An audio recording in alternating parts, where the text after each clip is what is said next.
Hi, this is Tom, and today I'm going to show you how to download and install Eclipse and get started with Eclipse on your local desktop. First, Google Eclipse download, and you'll find a link here. I'm on eclipse.org/downloads. You'll find the latest Eclipse download for your machine appropriately selected.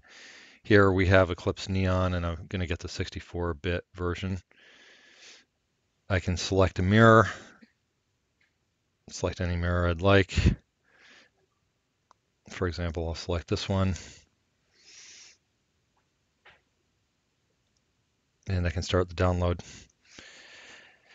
After a couple of minutes, you'll have the software downloaded to your machine, and then you can take the next step. It's a couple little minutes later now, and I've completed the download, so I can switch over to my downloads directory, and here I have the Eclipse installer. If I double click on the installer and run it,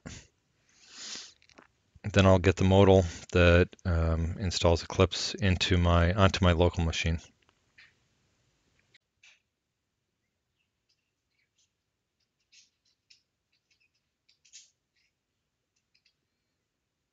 Once the installer starts, it's going to prompt me for the version of Eclipse that I want to install.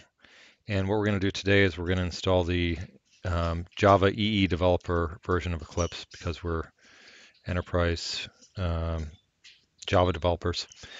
We're going to create a start menu and a desktop shortcut and click install. Here we're putting it, you can notice that we're putting it into C users T-Preston Eclipse J2E Neon. So it's specific to the version of Eclipse that we're installing. We want to accept the license and continue. This is a free installation, and this is the standard IDE for Java programmers. Okay, once you have Eclipse installed, you can go to your start menu, and you can find Eclipse.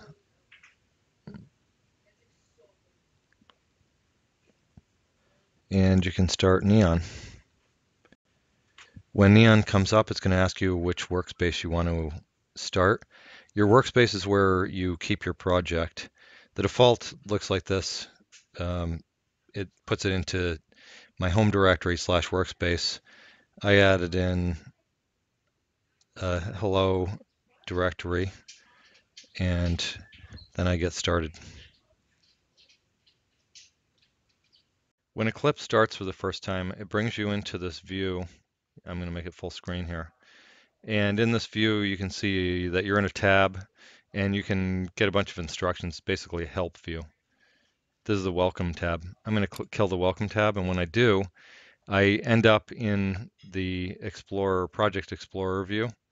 And now I have this ability to open a perspective, but my default perspective is the Java EE perspective, which is pretty much the correct one to be in. At this point, we've installed Eclipse appropriately, and we just have an empty workspace. At this point, you have to sort of figure out what to do with Eclipse. So one thing to do is you can make a new project.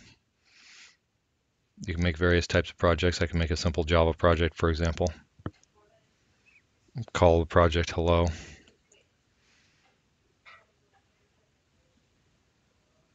And it asks you when you want to do that, do you want to go to the Java perspective, which I will do. And now I have a Java project, and I can add source code here. For example, I can add a new class. I can call it hello.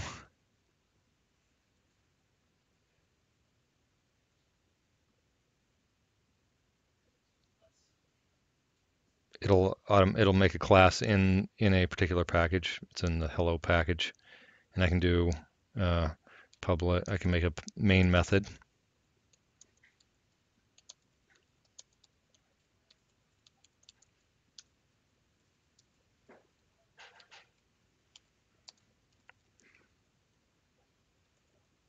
And in the main method, I could just print hello.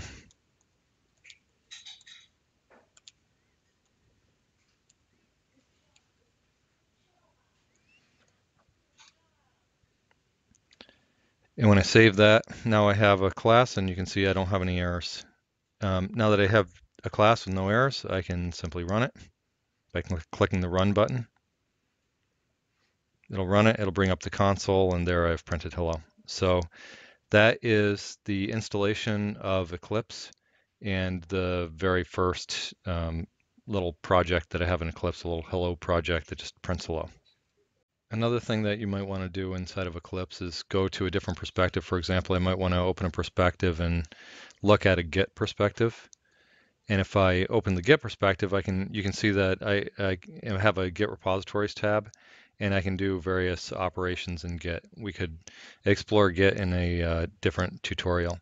This is the perspectives tab, and so you can move to a debug perspective or to the JEE perspective or the Java perspective as appropriate to your use case.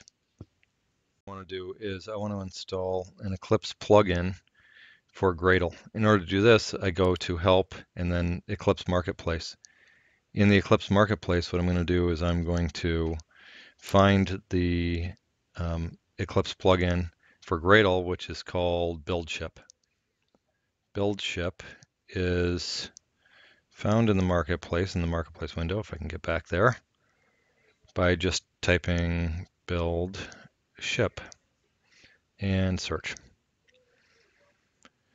When I find the Buildship Gradle integration, the plugin, I simply click Install, and this will go get the Buildship plugin and will install it for me automatically. From that point forward, I'll be able to integrate appropriately with Gradle, and I won't need to install Gradle on my local desktop in any way. This is very handy and when you're using Gradle as your build system, and it will allow you to import a project that's a Gradle project automatically into your Eclipse workspace, automatically constructing the appropriate artifacts in Eclipse for you through Gradle. As you can see, when I complete the installation, the IDE wants to close and restart in order to properly install the Buildship Gradle plugin. The last thing that I'm going to show you how to do in Eclipse in order to just get your Eclipse initialized appropriately is to show hidden files. It's often interesting to show hidden files, especially if you have Git files, because you want to see some of the, like your git ignore file and other hidden files.